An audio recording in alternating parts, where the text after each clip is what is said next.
En gros monticule aujourd'hui, on reçoit la lanceuse championne qui, selon Softball Canada, est la première joueuse du Québec à avoir remporté la Série mondiale des Junior College de première division.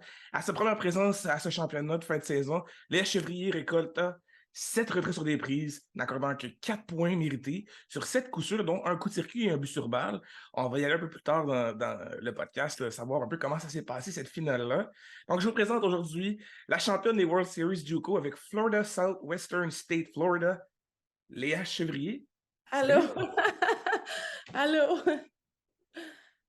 C'est ça, je trouvais ça cool quand j'ai fait mes recherches hier de voir que tu es la première joueuse du Québec à remporter ce championnat-là. C'est quand même quelque chose. Tu savais ça avant la Série mondiale, le dernier match? Non, je ne savais pas ça. Puis, dans le fond, c'est Softball Québec qui a écrit un post sur moi. Puis là, je me suis dit, ah, OK, je ne savais pas pantoute. Je sais qu'il y a d'autres filles dans d'autres collèges qui viennent du Canada. J'en connais de BC, Alberta, mais je ne savais pas que j'étais la première.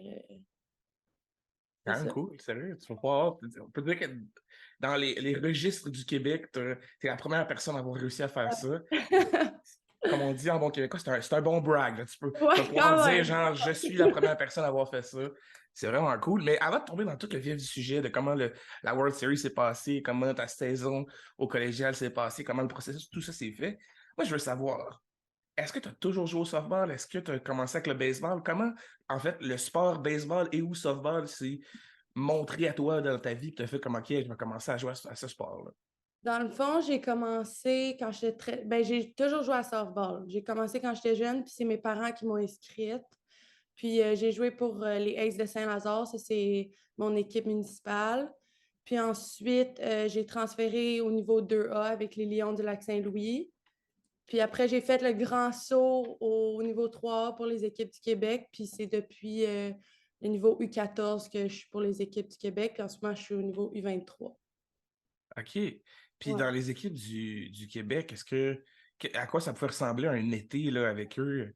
Est-ce qu'on faisait juste des pratiques puis on se préparait à un championnat canadien? Est-ce qu'il y avait des parties? Comment ça se passait? Il y a des parties, dans le fond, c'est comme 2 fois par semaine. On joue comme contre les autres équipes du Québec. Fait que si, mettons, moi, je suis U23, je vais jouer contre le U19 ou le U17. Puis le week-end, ben, il y a des pratiques aussi. Puis il y a aussi des tournois à l'extérieur. On va aux États-Unis.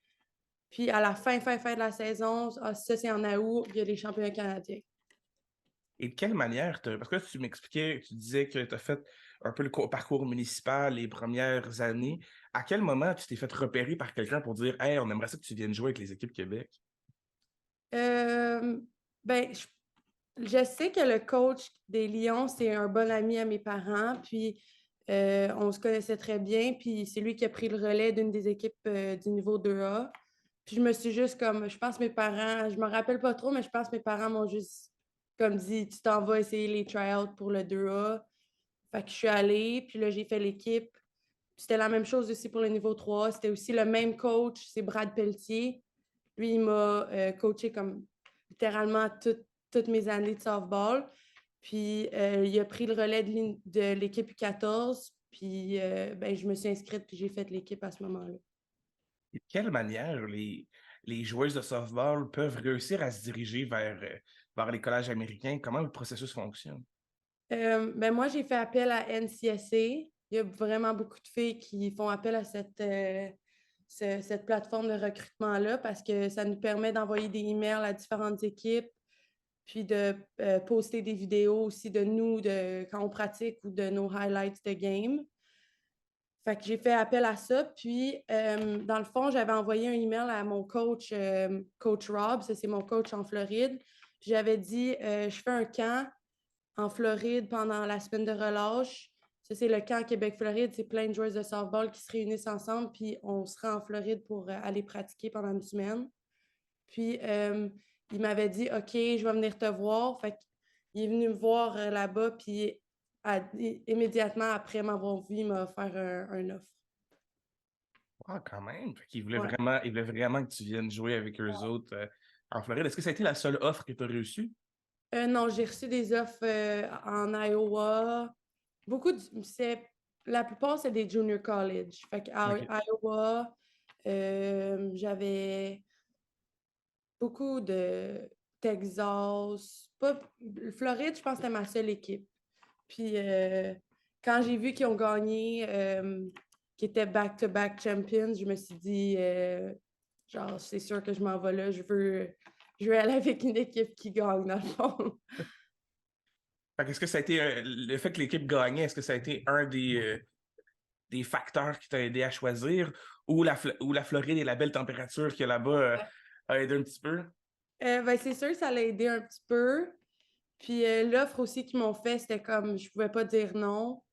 Puis les coachs aussi, j'étais tombée en amour avec le campus, les coachs, l'équipe. C'est vraiment comme une petite communauté, une petite famille. Puis ça me rejoint beaucoup. Fait que je me suis dit, c'est le parfait fit pour moi.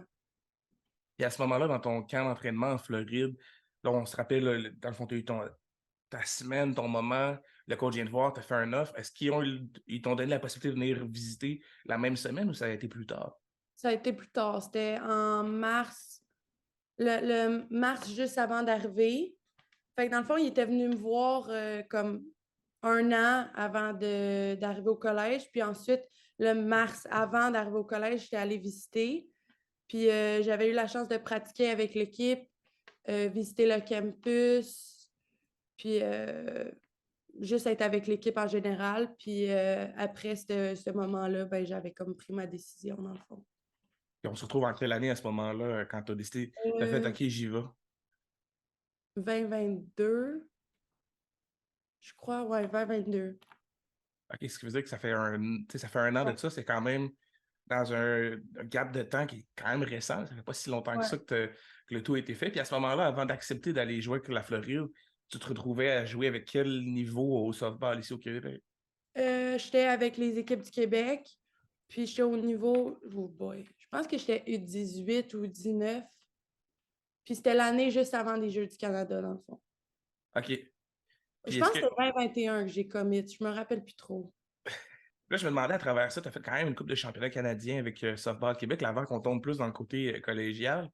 Est-ce que tu as certaines expériences que tu as trouvé le fun, que tu aimerais nous raconter avec les championnats canadiens ou les championnats que tu as fait avec Softball Québec avant de te diriger au collège?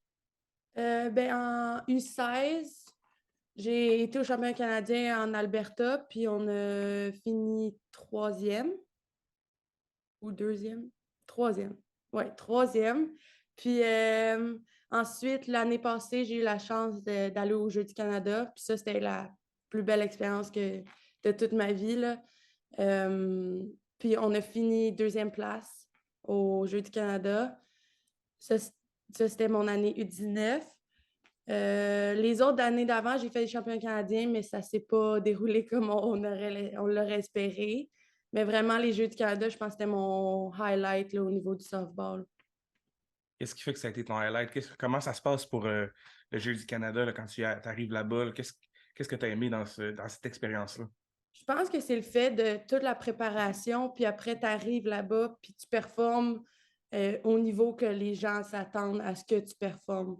Puis au Québec, ben, la softball, comme au Canada au complet, le softball au Québec n'est pas reconnu comme étant très fort, très dominant. Puis juste le fait qu'on ait fini deuxième place, puis qu'on on a été ça a été une place sur le podium, ben, ça démontre un peu que ben, au Québec, on a des bonnes joueuses qui sont capables de se faire une place sur l'équipe nationale, puis qu'on est capable de compétitionner. Là. Fait que ça fait que mon expérience c'était juste malade. Et dans le fond, là, si je comprends bien, quand tu as une chance aussi de te diriger vers les équipes nationales par après, Mm-hmm. est-ce que c'est quelque chose que tu as eu des possibilités ou ça peut s'en venir dans les prochains mois? Euh, ben, j'ai fait les tryouts à maintes reprises, puis ça s'est pas comme déroulé comme je l'aurais voulu, dans le fond. Fait que non, j'ai jamais fait l'équipe du Canada. Mais là, il y a un tryout qui s'en vient dans la mi-juin. Puis je crois que je vais y aller. Je suis encore en décision, mais d'après moi, je vais y aller. Ouais. Je crois qu'avec les performances que tu as eues dans ta finale Ouais. dernièrement, Ouais. je pense que ça démontre que sur un high stage, un moment opportun, tu es capable de performer. Donc, je serais pas surpris que ça soit positif de ton côté. Du moins, on se croise les doigts. On se Sinon, croise les doigts. ouais. Je vais pouvoir le clip ici puis dire que j'ai dit que tu allais faire le clip. Ah, on va avoir un clip déjà fait, c'est pas pire. Moi, ce que je veux savoir, là, quand tu arrives au collège, là, on revient, on refait un saut au moment où tu te dirigeais vers le collège. Tu as accepté en mars complètement après avoir visité le campus, avoir fait une pratique, avoir vu un peu comment ça se passait là-bas. Donc, à ce moment-là, tu acceptes de dire, OK, je commit avec vous, je m'en viens jouer pour vous. Qu'est-ce qui se passe à ton arrivée là-bas? Comment les coachs t'ont accueilli? C'était quoi un peu le minding de toute l'équipe de dire, on veut que tu sois tel type de joueuse, tu fasses ça, tu fasses ça? Comment ça se passait?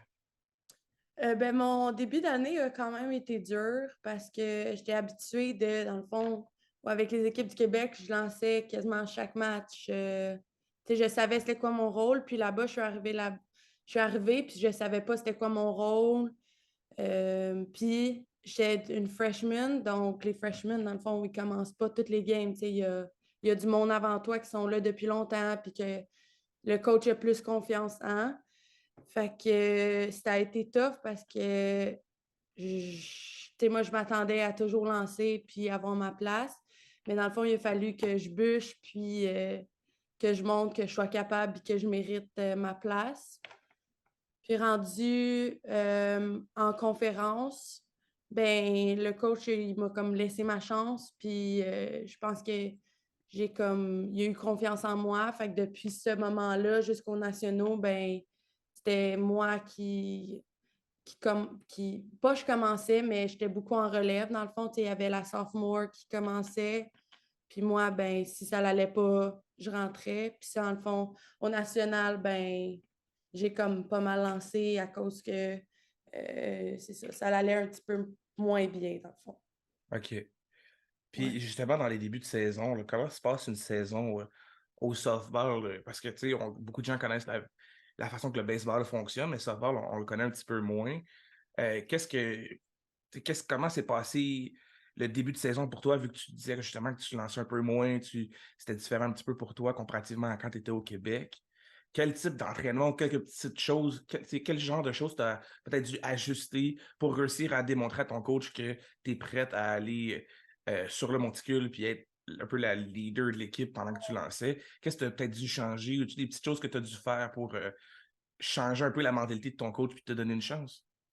Ben, il y a deux choses. Dans le fond, moi, j'étais une lanceuse de type rise ball. Fait que toutes mes pitches, c'est en haut. Fait que une montante. Puis mon coach, lui, c'est plus quelqu'un qui recherchait une lanceuse qui est polyvalente. Fait qu'il peut autant lancer des drop balls. Fait qu'il a fallu que pendant mes entraînements, ben, je me focus juste sur ma drop ball parce qu'en arrivant là-bas, je ne l'avais pas, tu sais. Puis pour avoir sa confiance, il fallait vraiment que j'aille toutes mes lancers. Fait que pendant les pratiques, il a fallu que je bûche puis que je lui montre que dans le fond, je travaille puis que j'essaie d'être une lanceuse polyvalente qui est capable d'avoir toutes ses lancers. Puis aussi, quand je suis arrivée, on dirait que j'avais comme perdu un peu ma confiance parce que je me disais, tu sais, j'ai-tu vraiment ma place? Parce que je lançais pas. Puis je pense que ça m'a un peu nuit parce que mes performances, on dirait que je n'étais pas moi-même. J'ai toujours été quelqu'un qui avait la confiance sur le monticule puis tout. Puis après Noël, il a fallu que je me dise, OK, reviens à toi-même, reviens à ta base, puis juste lance comme tu lançais au Québec. Tu as toujours fait ça, tu n'as rien à changer, tu fais ça naturellement. Fait que je pense que c'est ça qui m'a vraiment aidé puis qui a fait que j'ai pu performer à mon maximum. C'est juste la confiance en moi puis être polyvalente sur le monticule. Et pour te donner un petit peu une façon de comprendre quelle est la difficulté ou la différence de ça, parce que tu parlais justement des rise balls, donc une balle qui monte, puis là, il faut que tu fasses une drop ball, donc à l'opposé, une balle qui descend. Quel type d'entraînement ou de, de mouvement qui était différent un peu, que tu devais ajuster? Parce que, honnêtement, en étant quelqu'un qui est un peu moins connaisseur de la manière dont lancer au softball, je me pose beaucoup de questions à savoir quel est le différent mouvement qu'on doit faire pour réussir à faire un rise ball et un drop ball. Peux-tu réussir à nous éclaircir avec ça? Dans le fond, c'est comme vraiment tes spins. Fait que, une rise ball, ben, tu twists la balle vers le haut. Fait que c'est la façon comment tu places tes doigts sur la balle. Puis une drop ball, ben, tu tournes ta main vers le bas. Fait que c'est toute c'est le même mouvement, la même motion, mais c'est juste la façon comment tu vas lâcher la balle. OK. Ouais. OK. Puis un autre truc que je me demandais, puis ça, c'est vraiment peut-être juste une question de curiosité. Tu sais, au baseball, souvent, on va voir un lanceur qui va faire beaucoup de lancers d'une longue distance, puis qui va faire des fois des long toss, beaucoup de travail comme ça. Mais au softball, pour une lanceuse, quel type d'entraînement au début du match qu'on va faire? Est-ce qu'on va aller en distance? Est-ce que c'est la même distance qu'on garde de lancer, mais c'est plusieurs types de lancers différents pour s'échauffer? Comment ça fonctionne? Ben, comment nous, on fonctionne, c'est on commence, on fait du long toss aussi, fait que tu fais ta rapide, mais tu recules, tu recules, tu recules. Puis après, ben, c'est tout, on fait toujours comme des spins, fait que tu pratiques tous tes lancers vraiment à une courte distance, tu vas juste pratiquer ton spin. Fait que si je fais ma rise ball, ben, je vais être à côté de mon catcher, puis je fais juste twister la balle vers le haut. Puis après, on va avec la motion complète, mais ce qui fait vraiment la différence, je pense, c'est vraiment le long toss puis les spins, là, parce que long toss, tu gagnes la vitesse, puis tu peux vraiment get loose. Puis les spins, ben, c'est vraiment, les spins, c'est tout ce qui fait les pitches, tu sais. Fait que si ta curveball, ben, tu spins de la mauvaise façon, ça ne curvera pas. OK. Ouais. Puis attends, tu fais un long toss, mais en lançant par en dessous? Ouais. Fait que ça va comme vers le haut. Ouais. Fait que ça Ouais, monte, après ça descend. c'est très fort. Je serais jamais capable de faire ça. J'ai l'habitude de faire un long toss juste par en haut, fait qu'imagine Mais par on en... va un peu moins loin que vous autres, là. Tu sais, vous autres, c'est loin. Nous, Faut quand même pas me donner trop de crédit. Il y a des gens qui font encore plus loin que ce que je suis capable de faire, mais non, honnêtement, j'enlève mon chapeau parce que c'est pas évident, là. Il y a un temps où mon père jouait au softball un petit peu, fait que mon frère Mhm. puis moi, on a appris, on s'est testé un petit peu pour le fun dans notre cours arrière à lancer, puis c'est pas évident. Fait que j'imagine pas faire un long toss en motion softball, comment ça doit pas être évident non plus. Fait que chapeau là-dessus, ça c'est sûr que c'est pas facile. Là, si on revient un peu comme on dit, au vif du sujet, tu parlais tantôt de quelque chose que je trouve qui est intéressant à parler parce qu'on dirait qu'il n'y a pas beaucoup de gens au Québec qui savent ça, tant pour les filles que les garçons. Quand on arrive aux États-Unis, souvent, dans ce que j'ai eu des derniers gens à qui j'ai parlé, c'est souvent, on prend on frappe un certain mur parce qu'on voit la différence entre le Québec, où est-ce qu'on est fort, puis on arrive là-bas, puis il n'y a pas juste les gens du Québec, il y a des gens partout qui arrivent, puis qui sont forts aussi, fait qu'il faut trouver un moyen de faire sa place, puis de démontrer qu'on est aussi bon ou bonne que les autres. Toi, au début, avant l'hiver, ou avant Noël, en fait, tu lançais à combien de reprises par semaine ou par mois, juste pour donner une idée comparativement à ton retour après Noël? Durant fall, c'était. euh, on pratiquait à chaque jour sauf les dimanches. Puis je pense que c'était environ 4 fois, peut-être. Ouais, 3 à 4 fois par semaine. Puis après, ça, durant la saison, je te dirais que c'était la même chose. On n'a pas changé, c'était juste la quantité de lancers qu'on a changé. T'sais, pendant le fort, là, on pouvait faire des pratiques de 1 heure et demie de pitching. Mais là, durant la saison, c'était plus un 30 minutes à 45 minutes. OK. Puis en fait, pour clarifier un peu le questionnement, c'était par partie, dans le fond, à chaque fois que tu jouais, parce que Ah, je semblais comprendre que, dans le fond, exemple que tu lançais, je sais pas, moi, aux 5 jours, ouais. rendu après Noël, tu étais plus comme aux 2, 3 jours, parce que tu étais peut-être un peu plus en relève. C'est quoi la différence entre les deux à ce moment-là? Ben avant Noël, c'était le off-season. Fait que on jouait pas nécessairement à chaque semaine. Puis les équipes qui ont joué, c'était souvent plus des universités. Fait que je te dirais que c'était plus réparti entre tous les lanceurs. Fait que mettons, il y a 7 manches, ben tout le monde, on était 5 lanceuses, tout le monde lançait une manche, puis il y en avait qui lançaient 2 manches, tu sais. OK.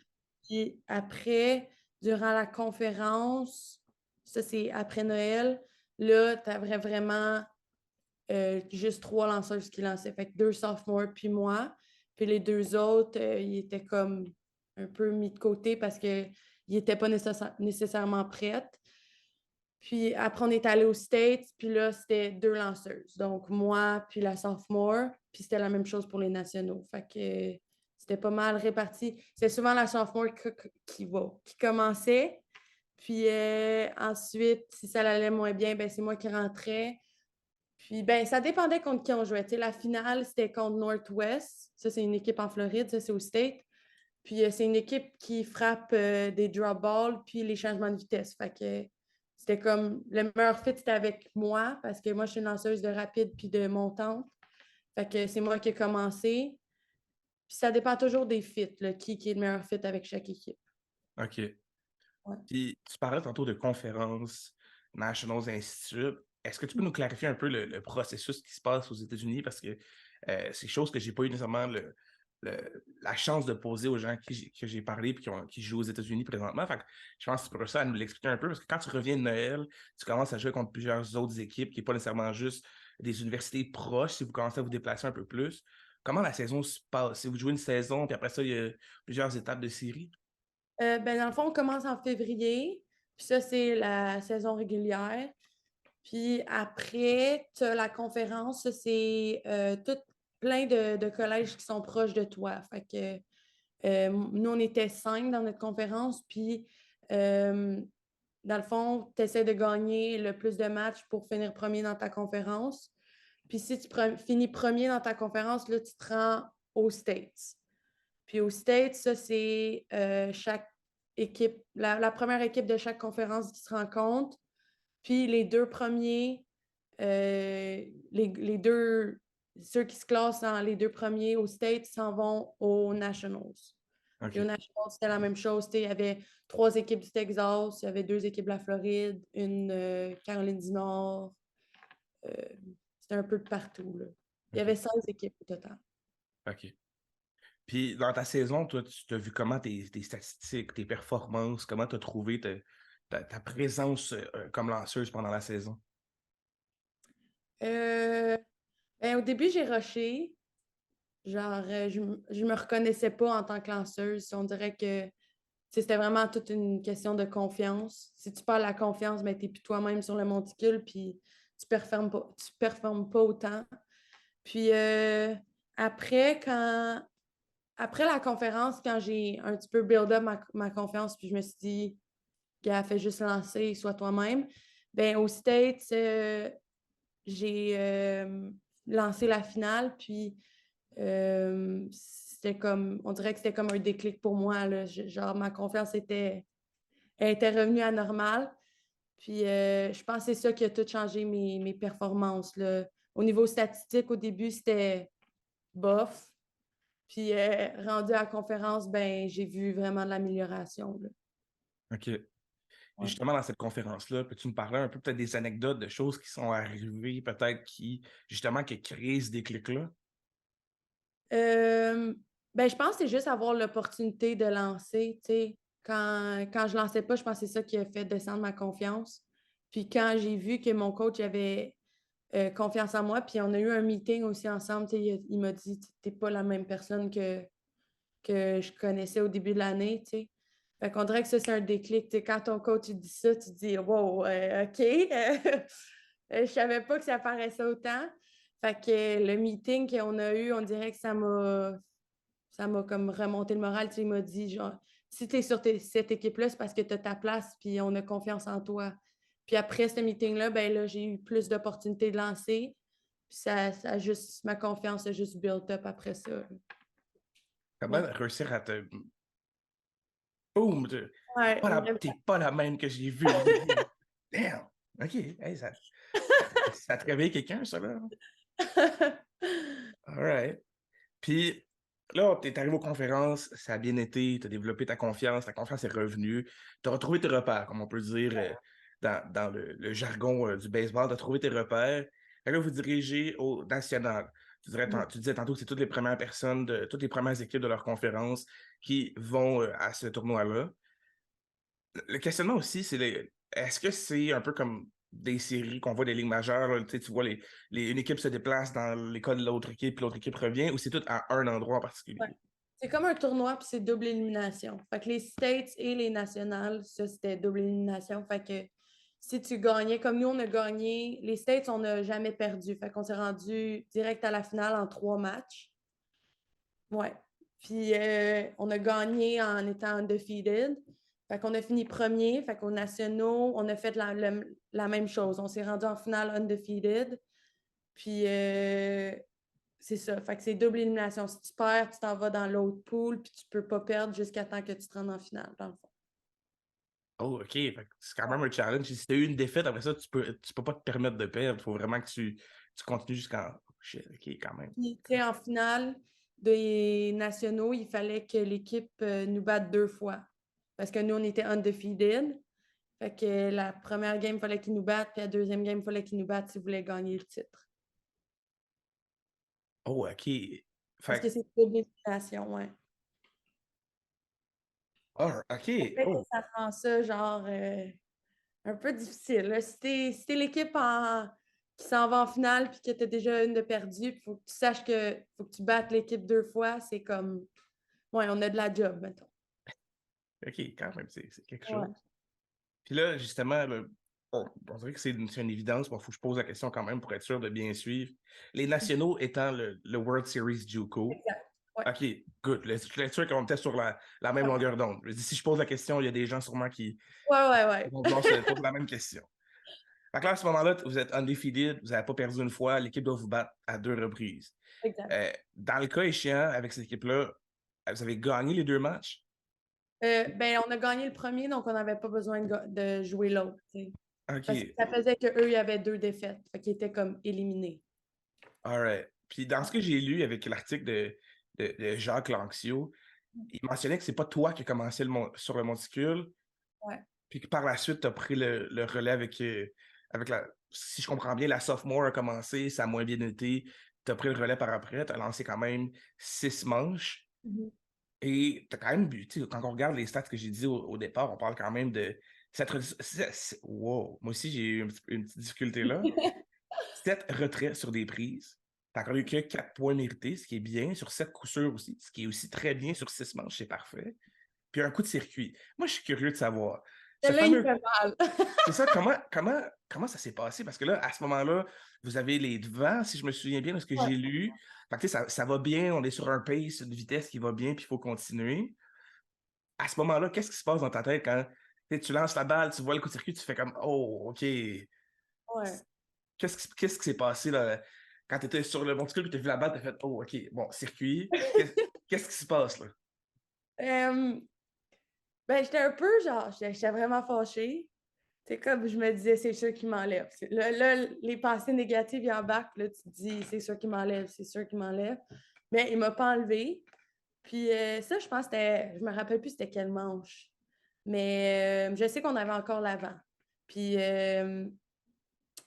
ben, genre, je savais, après avoir lancé ce pitch-là, même avant qu'elle swing le bat, je me suis dit, c'est sûr que ça part. C'était comme une raise intérieure parfaite hauteur. Fait que là, je me suis dit, oh merde, c'est sûr qu'elle la frappe. Tu sais, c'était des bons frappeurs. On a joué contre Northwest encore.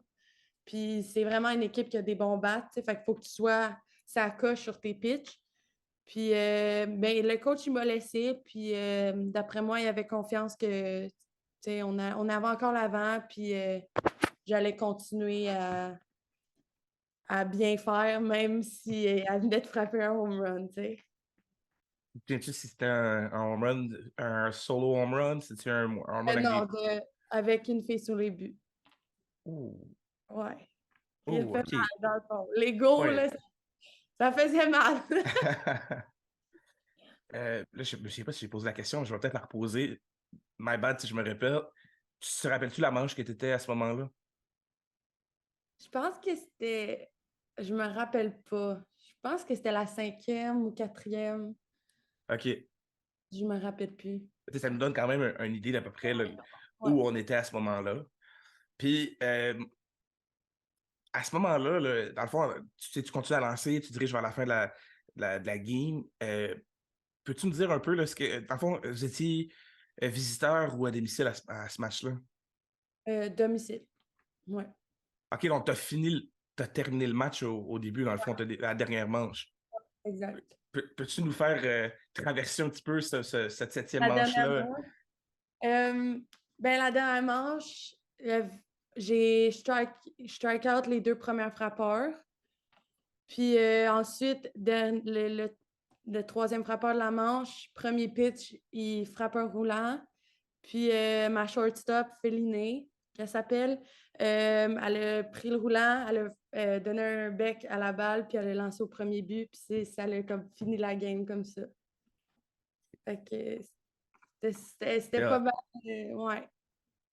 ah, damn, c'est quand même hot. Puis qu'est-ce qui se passe après ça? Tu sais, là, j'ai vu naturellement tous les gens qui suivent le baseball ou le softball ont vu la belle photo que tu as prise avec le trophée, tu sais, la fierté, la photo d'équipe, tout ça. Vous êtes content? Est-ce qu'on. En fait, je vais reformuler ma question. Est-ce qu'on remporte un trophée? Qu'est-ce qu'on remporte? Est-ce une bague? Est-ce quelque chose qui vient par après avec ça? Qu'est-ce que ça amène? Ça l'amène un trophée. Puis, ben, nous, on va recevoir des bagues. C'est comme on a comme un genre de fournisseur là, qui nous paye les bagues. Puis, fait que ça, on va avoir la cérémonie en décembre probablement. OK, quand même. C'est quand même mode de pouvoir dire, tu sais, genre, check. Ouais, moi, j'ai gagné une World Series, genre, je suis la première à l'avoir fait. Ouais, c'est rien, ça. Ouais. C'est quoi le sentiment d'être une championne des World Series JUCO? Comment qu'on se sent? Ben, depuis samedi, on dirait que je me sens genre sur un nuage. C'est comme si je rêve, tu sais, la soirée qu'on a gagnée, tu sais, j'arrêtais pas de dire pinch me, comme je me sentais pas comme si genre c'était la réalité. Puis, sérieux, je pense que c'était, excepté les Jeux du Canada, c'était la plus belle expérience de toute ma vie, là.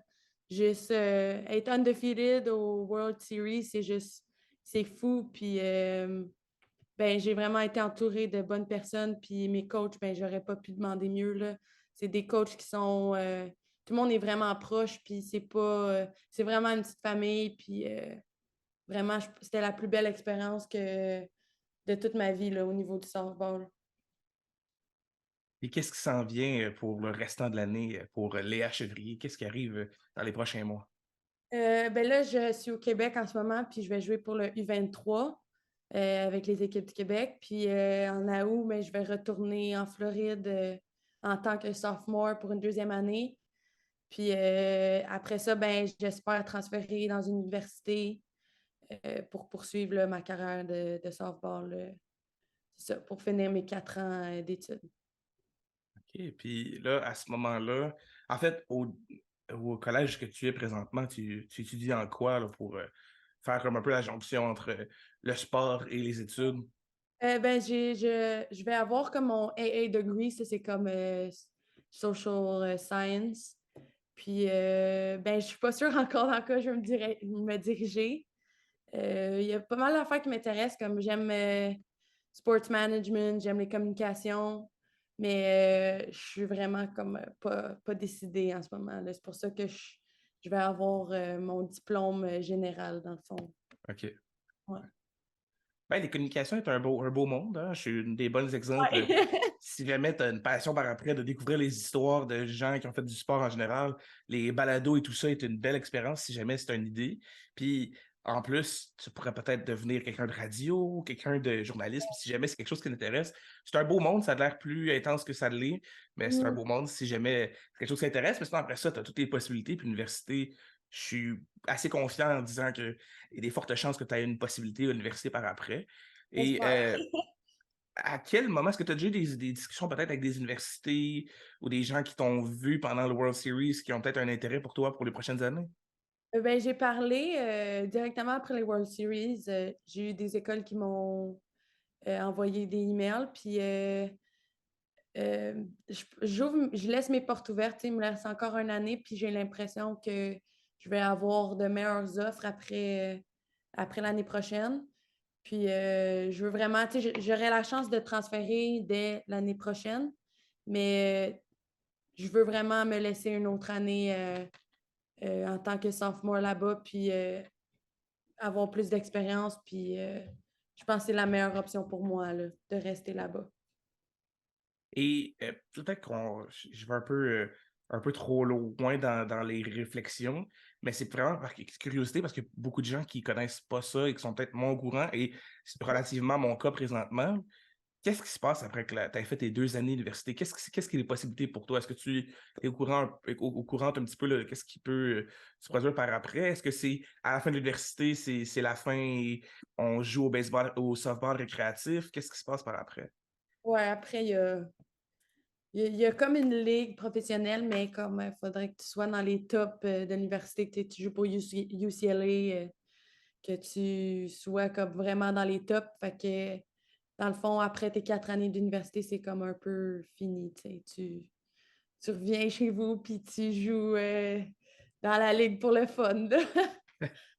Est-ce qu'on peut rêver peut-être dans les prochaines années à une ligue au Québec qui a pris de l'expansion? Qu'est-ce que tu rêverais là, pour le softball au Québec là, dans les prochaines années? Puis qui sait, peut-être que tu vas en devenir une pionnière avec certaines autres personnes pour faire développer ça. As-tu un rêve qui te dit, ça serait cool d'avoir ça au Québec? Je pense qu'il devrait y avoir genre une ligue de toutes les joueuses qui sont dans les collèges. Puis qu'on se promène. Tu sais, là, je joue dans le U23, mais j'ai du monde qui sont pas dans les collèges. C'est un peu du monde un peu partout. Puis je pense que qu'est-ce qui serait le fun, c'est vraiment rassembler tous les joueurs qui sont dans des collèges, puis juste avoir une ligue, puis jouer contre d'autres d'autres équipes qui sont fortes. Tu sais, comme je pense à Megan Duclos, Annabelle Gay, Naomi Cohen, Emma Duncan. Tu sais, c'est toutes des filles qui sont dans des collèges, puis qui performent bien. Puis je pense que ça serait juste le fun de tous se rassembler ensemble, puis avoir comme une équipe. C'était pas impossible parce que je sais pas si tu suis un petit peu le baseball féminin au Québec. On est rendu avec un académie de baseball Canada féminine, avec une ligue de ABC.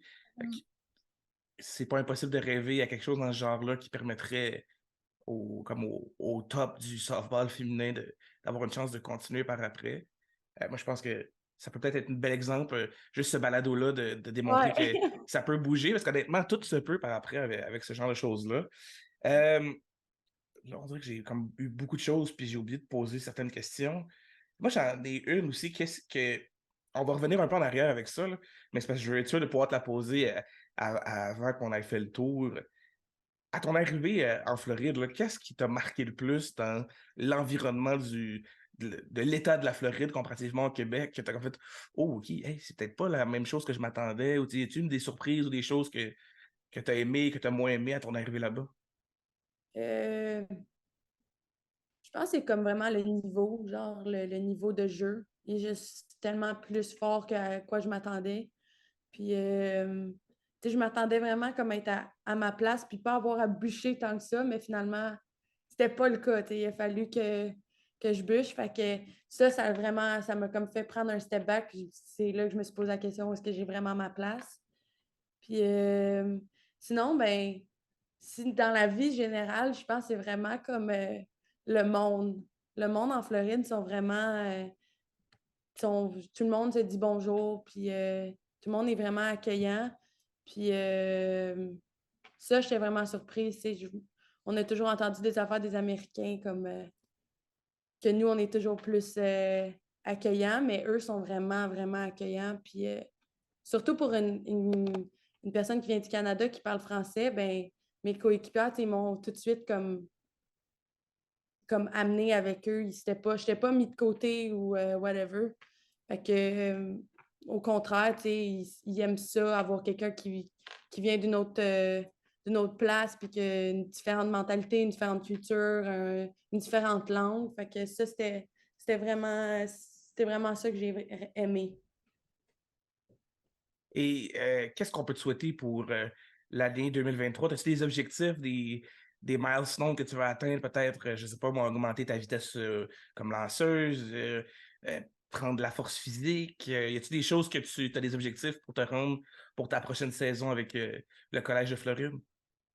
Ça va être vraiment mes pitchs, comme continuer à travailler là-dessus, puis vraiment plus opter sur le mouvement que la vitesse, parce que au niveau où est-ce que je suis, c'est ça qui fait la différence. C'est le mouvement. Tu peux lancer à 67 000 à l'heure, à 43 pieds, mais avoir une balle droite, puis tu vas te faire claquer dans le champ centre. T'sais. Mais si tu as du mouvement, puis tu lances à 64, 65, ben, tu es en business. Fait que je pense que je vais plus opter sur le mouvement que la vitesse. Puis c'est sûr que je vais continuer à m'entraîner, tu sais, suivre mon plan d'entraînement, puis rester en shape, puis pour être prête pour l'année prochaine. Et ça me fait. En fait, j'ai eu un flash d'une question qui. En fait, j'en ai comme deux. il y a une qui m'intéresse beaucoup parce que j'ai parlé avec, je ne sais pas si tu connais, Nathan Landry qui joue avec les Red Sox de Boston dans l'organisation, qui est un Québécois. Puis il me disait que pendant la pandémie, lui, il s'entraînait beaucoup chez lui. Puis comment il s'entraînait, c'était avec un but de hockey, puis une cible en bois. Puis vu que c'était un lanceur, ben, il lançait sur la cible en bois. Est-ce que toi, tu as accès à des endroits pour t'entraîner? Tu sais, si on exclut Équipe Québec, parce que j'ose croire que tu t'entraînes autre que juste avec Équipe Québec. Toi, tu as accès à quoi pour pouvoir t'entraîner? Si tu fais ça chez toi, est-ce que tu fais ça dans une autre salle avec un autre groupe? Comment ça se passe? Ben dans le fond, ça, c'est une drôle d'histoire. Dans le fond, durant la pandémie, mon père, il a décidé de faire une cage de frappeurs dans ma cour. Puis, ouais. Fait que depuis la pandémie, ben, j'ai la chance de pratiquer dans ma cour. Puis, c'est une cage de frappeurs de comme 50 pieds. Fait que j'ai de la place en masse pour pitcher. Fait que ça, c'est accessible quand que je le veux. Puis ma soeur, ben, c'est une catcher aussi. Fait que on peut comme toujours pratiquer ensemble. Puis j'ai la chance qu'elle puisse me catcher. Fait que ça, c'est vraiment c'est là que je vais passer la plupart de mes entraînements d'été là, dans ma cour. C'est quand même cool parce que autant que tu t'entraînes toi à t'améliorer, autant que ça l'aide ta sœur parce que Ouais, exact. veut pas, elle doit catcher quelqu'un pour s'améliorer. C'est quand même cool, ça fait vraiment comme un deux en un qui t'as pas comme pas le choix d'aller catcher ta sœur parce que si tu veux t'améliorer, tu dois la catcher. Ouais. Il y a comme un échange qui est obligatoire de se faire. As-tu Ouais. la chance des fois peut-être d'affronter des gens au bâton, encore une fois, hors équipe Québec? Je pense pas que cet été, à part les games, je vais affronter ben des gens, mais tu sais, l'équipe du Québec, c'est une à deux fois par semaine les matchs, fait que ça va faire que tu sais, je vais affronter des frappeurs. Puis, tu sais, au début, la drôle d'histoire, c'est que mon coach, il dit là, je veux que tu prennes le thé off. Puis là, je me suis dit, wow, ouais. Comme moi, mes plans, c'est jouer pour l'équipe du Québec, tu sais. Fait que, il a comme dit, OK, ouais, prends une coupe de temps off, puis après, ben, tu peux recommencer. Fait que je vais peut-être prendre une ou deux semaines off, puis après ça, ben, je vais recommencer à pratiquer. Et est-ce que tu as des plans pour l'été, des choses que tu t'es dit, genre, là, je suis en Floride, mais quand je vais retourner au Québec, j'ai hâte d'aller faire, je sais pas, ce festival-là, cette affaire-là que j'ai pas la chance de faire en Floride, qui se fait juste au Québec? Ben, je pense à mes plans d'été, c'est vraiment d'être avec mes amis qui sont au Québec, puis ceux aussi qui sont dans les autres collèges. Tu sais, là, tout le monde était séparé durant l'année, puis là, l'été, ben, on se rencontre toutes. Fait que je pense que mon été, ça va être vraiment de la passer avec mes amis, puis juste ma famille aussi, profiter de chaque moment avant de repartir, là. Ouais. Et y a-t-il des choses que tu aimerais partager aux jeunes filles qui aimeraient jouer au softball plus tard ou jeunes filles de sport féminin qui voudraient être inspirées peut-être par toi? Y a quelque chose que tu aimerais leur partager là, grâce à mon balado Le Monticule? Ouais, ben moi, je dirais comme toujours avoir confiance en toi, que peu importe les embûches, mais continue à travailler parce que c'est ça qui va te permettre d'aller loin puis d'accomplir tes buts.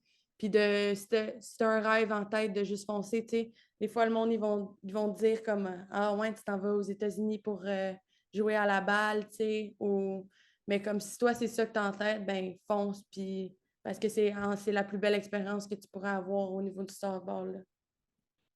Ouais. Ouais, ben hey, c'est dit par Léa Chevrier, la première joueuse qui a remporté un championnat World Series des collèges américains.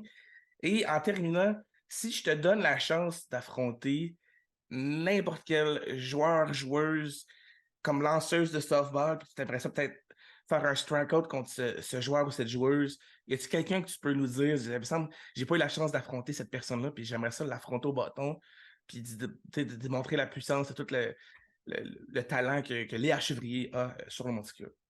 Ben, je pense que j'affronterais mes coachs des Jeux du Canada. Je pense que j'affronterais Evelyne Paré puis Brad Pelletier.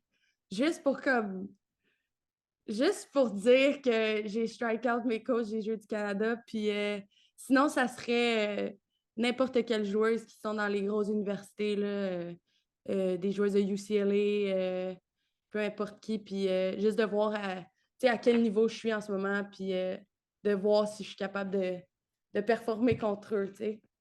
Ouais. All right, ben hey, qui sait, ça peut peut-être arriver dans les prochains mois, les prochaines années. Merci Léa d'être venue te prêter au jeu du monticule. On te souhaite une belle été, profites-en, Encore reste sur le même nuage là, de ta victoire au championnat. Définitivement qu'on va suivre un peu là, avec le monticule ton évolution à travers les prochaines années. Et qui sait, d'ici 1 an ou 2, quand tu vas te rendre à l'université et que tu vas peut-être gagner ton premier championnat de World Series à l'université, ben on aura une deuxième chance de se parler au monticule pour pouvoir dire c'est la première à l'avoir fait, québécoise qui remporte le championnat World Series de l'université. Encore une fois, si ça arrive, je clip toujours ce beau petit moment-là. J'aime ça faire des prédictions. Si ça fonctionne, je me sens comme genre, yes, j'ai fait cette prédiction-là. Hey, merci tout le monde d'avoir été là. Pour les gens qui ne me connaissent pas, je m'appelle Zach Langlois, je suis du podcast Le Monticule. Je fais ça pour justement ces belles histoires-là de cheminement, d'avancement dans le sport et de connaître un peu le processus du fonctionnement du baseball américain qu'on connaît moins ici au Québec. Si vous voulez des gens en particulier qu'on passe en entrevue, écrivez-le en commentaire sur toute plateforme qui revient du Monticule. On marque le Monticule sur YouTube, Instagram, TikTok, Facebook. On est partout. C'est le temps de s'abonner, c'est le temps d'aimer, de partager, parce qu'il y a encore des belles histoires qui s'en viennent là au Monticule prochainement. Merci encore, Léa, d'être venue au Monticule et on te souhaite une excellente été, puis on se revoit prochainement pour un autre épisode du Monticule. Ciao. Merci.